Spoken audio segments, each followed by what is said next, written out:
How to fix login error in Philo.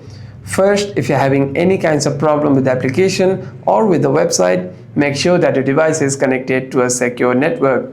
Swipe down on a control center and tap on your Wi-Fi or mobile data to turn it on and to connect to a secure connection and to connect to a secure network.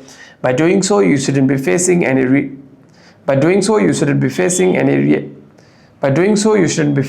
issues regarding your internet connection. However, if you're having problem with the login, simply go to your browser and at the search bar you want to type in Philo over here. Click on search and click on the website. After that, you'll see a login page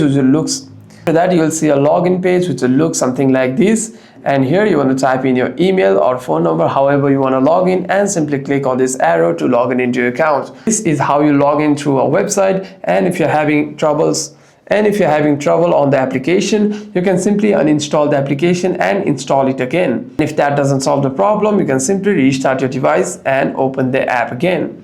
Hope this video was helpful, and if you have any further questions, feel free to comment down below.